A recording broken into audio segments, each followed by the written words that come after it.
Hi, my name is Amy. Thank you very much for watching, and let's make some bad financial decisions together. So, I have some good news for you. My condo is now under contract, and I didn't, with my original counter offer, which means I don't have to pay for a home warranty, and I didn't have to pay $10,000 to change a light bulb. Although I did send out a handyman to change that light bulb, so we'll see how expensive that is. Hopefully, it's under $1,000, but we will see. Anyways, so the plan was to, or like the original plan, basically take out that first of all, I went from owing $18,081 if the last time it went under contract to satisfy my loan to this time it is $44,000, which is double. Like it's a lot of money, okay? So the original intent was to put this money in my Robinhood account, and as soon as the contract was ratified, I enabled withdrawal. So I didn't actually see what was going on until the contract was ratified.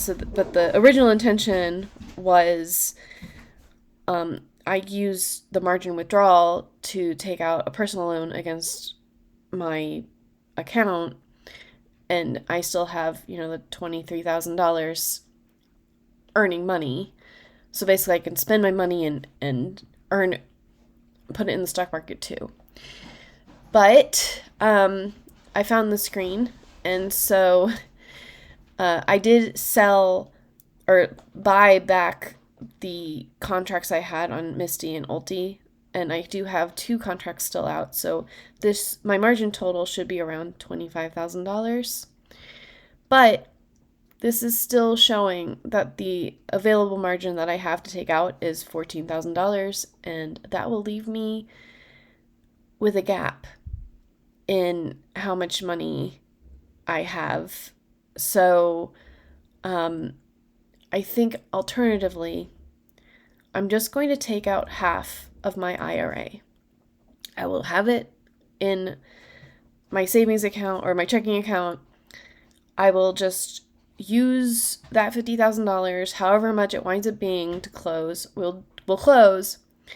And then since I've already paid the $50 to originate the $10,000 loan from my 401k, I will use that $10,000 and whatever's left over from the $50,000 and put it into my brokerage account, where, as far as Robinhood is concerned, that's just money, and then I'll increase my margin, and I can use this account in the ways that you're supposed to use margin. And the advantages of this are,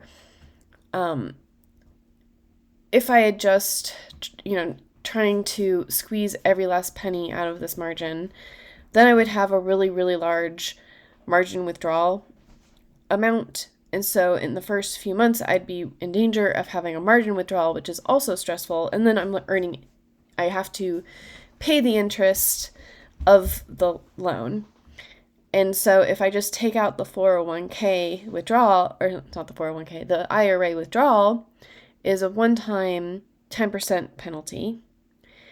I don't have a monthly obligation to pay it back, which means that I can pay it back on my own terms in my own way, which there is a $7,000 limit per year, but the 401k has a higher limit, so I could probably pay myself back in about 3 years and make myself, whole again. I don't want to borrow against my future and just leave my future self high and dry when I'm retirement age.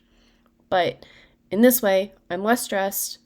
I only have $200 a month of obligation when I'm borrowing $40,000 for myself.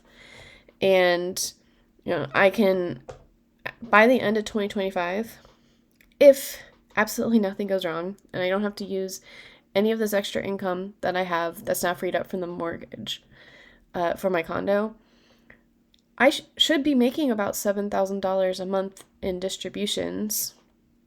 And should is a very bold word to use. Like, it is possible for me to be earning $7,000 a month versus if I took out all the loans and everything, it would be around, like 2,500 a month probably. Like, that is a very stark difference. I won't have as many loans. I won't have to be obliged to pay anything back. I am not punished for the rest of my life because I decided to buy a condo in DC. And, I live in the countryside, in the middle of nowhere.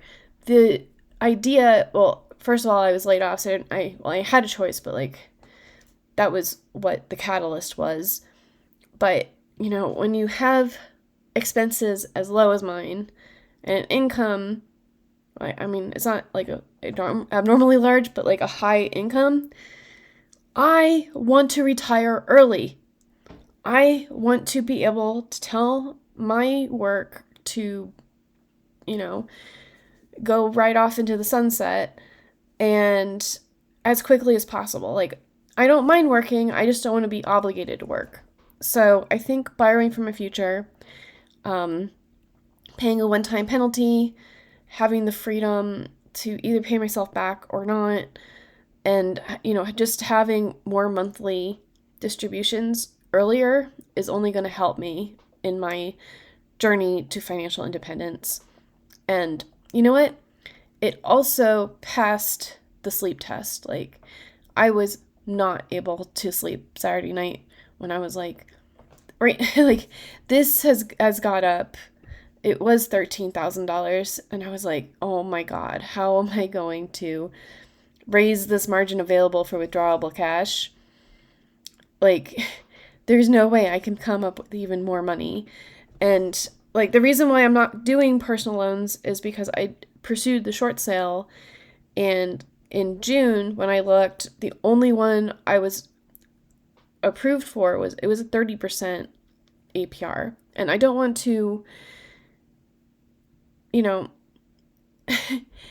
don't want to exchange my super high loan because of the amount, not the interest rate, for another monthly obligation. I don't want to spend $1,000 a month for the next 10 years or whatever to pay off owning this stupid condo. So I think like a one-time pay once, cry once is going to